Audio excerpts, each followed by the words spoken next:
சீனாவை சேர்ந்தவரு சும்மா இருந்து 69 லட்சம் சம்பாதிக்கிறாருப்பா. அது எப்படிங்க சும்மா இருந்து காசு சம்பாதிக்க முடியும் அப்படிங்கறத இன்னும் கொஞ்சம் டீட்டெயிலா பார்ப்போம். சீனாவை சேர்ந்தவர் தான் மோரிட்டோ அப்படிங்கிறவரு. இவர் ஆரம்ப காலகட்டத்துல என்ன பண்றாரு அப்படின்னா, ஒரு கம்பெனில தான் வந்து வேலை செஞ்சுட்டு இருக்காரு.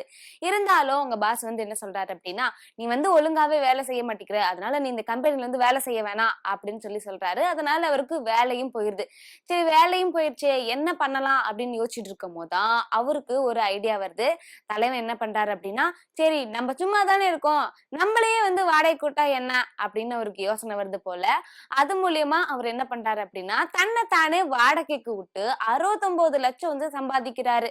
தன்னைத்தானே வாடகைக்கு விட்டு சம்பாதிக்குன்னா புரியலையே என்ன பண்ணுவாரு அப்படின்னா, இந்த வந்து வாழ்க்கையிலே வந்து ரொம்ப சோகமா இருப்பாங்களா, என் கூட பேசுறதுக்கு யாருமே இல்லப்பா, எனக்குன்னு வந்து ஒரு ஃப்ரெண்ட்ஸ் கூட இல்ல, நான் பேசுறத கேட்கறதுக்கு வந்து யாருமே இல்ல அப்படின்னு சொல்லிட்டு சில பேர் புலம்பிட்டு இருப்பாங்க இல்லையா, அவங்களுக்கெல்லாம் இவர் என்ன பண்றாரு அப்படின்னா, நான் உங்களுக்கு ஆதரவு அளிக்கிறேன் அப்படின்னு இவரு போய் என்ன பண்ணுவாரு அப்படின்னா பேசிட்டு இருப்பாராம். இது மாதிரி ஒரு பர்சன் கிட்ட 3 மணி நேரம் இந்த மாதிரி பேசுவாராம். அதாவது வீடியோ கால் பேசுறது, அப்புறம் வந்து போன் பண்ணி பேசுறது, இல்லைன்னா அவங்க வந்து எங்கேயாவது கூப்பிட்டாங்க அப்படின்னா அவங்க கூட போறது அப்படிங்கிற மாதிரி தன்னைத்தானே வாடகைக்கு விட்டு இப்படி காசு சம்பாதிக்கிறாரு. இப்படி எல்லா உதவியும் வந்து செஞ்சு கொடுப்பாராம்.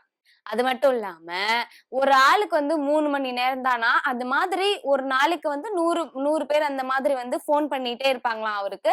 அந்த சிறப்பான தொழில தான் இவர் பண்ணிட்டு இருக்காரு. ஒன்லி ஃப்ரெண்ட்ஷிப்பா மட்டும் தன்னை வந்து என்ன பண்ணாரு அப்படின்னா, கூப்பிட்ட இடத்துக்குலாம் போவாரு. அந்த மாதிரி யார் யாருக்கெல்லாம் ஆறுதலா தேவையோ அவங்கள்கிட்ட பேசுறது மட்டும் செய்வாரு.